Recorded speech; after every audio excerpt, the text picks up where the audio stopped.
अस्सलाम वालेकुम वरहमतुल्लाहि वबरकातुहू। मसूर जो है वो, इसका ज़िक्र कुरान पाक में भी है और रसूलुल्लाह सल्लल्लाहु अलैहि वसल्लम की पसंदीदा ग़िज़ा भी है। कुरान पाक में आपको मालूम होगा, जब मूसा अलैहिस्सलाम पर मन सलवा उतरता था तो बनी इसराइल कौम जो थी वो तंग आ गई। एक तरह का खाना खाते हुए बड़ी तंग आ गई, तो उन्होंने कहा कि अब हमें या अल्लाह जो है वो मसूर भी दो, वो लहसुन भी दो, प्याज भी दो, खीरे भी दो। तो इस तरह की दुआ करनी चाहिए। उन्होंने तो मूसा अलैहिस्सलाम से इल्तिजा की ताकि वो अल्लाह ताला से दुआ करके इनके लिए मसूर और खीरा और प्याज और लहसुन और गन्नुम, इस तरह की चीज़ें अल्लाह से तलब करें। मसूर की दाल रसूलुल्लाह सल्लल्लाहु अलैहि वसल्लम को बहुत पसंद थी। सो जिसने, हदीस में ये आता है कि जिसने कद्दू के साथ मसूर की दाल खाई उसने अपने दिल को ताकतवर कर लिया। गोया जब बंदा कद्दू और मसूर की दाल इकट्ठे बनाता है दोनों को, तो फिर उसके खाने से दिल मजबूत होता है, ताकत मिलती है। कद्दू जो है वो दिमागी सलाहियत में इजाफा भी करता है।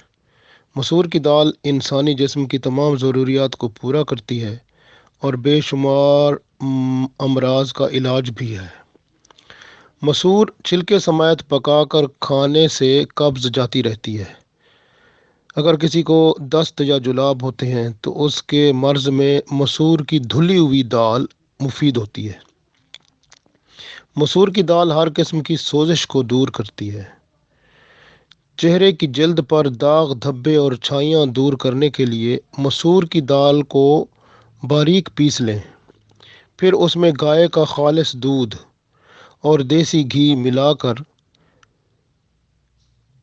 चेहरे पर खूब अच्छी तरह रगड़ कर मलें और फिर थोड़ी देर के बाद साफ़ कर लें, चेहरे को धो लें ताज़ा और साफ़ पानी से। तो इंशाल्लाह चेहरा शफाफ नज़र आएगा और रंगत निखर आएगी। चुकंदर और मसूर की दाल मिलाकर पकाने से जिस्म को तवानाई मिलती है। मसूर की दाल बारीक पीस कर इसमें लीमू का रस खूब अच्छी तरह मिलाकर लेप बनाएं और फिर चेहरे पर मलें तो छाइयाँ दूर हो जाएंगी। मसूर की दाल फालिज, लकवा, नज़ला, ज़ुकाम और रेशा के मर्ज़ में भी फ़ायदा देती है।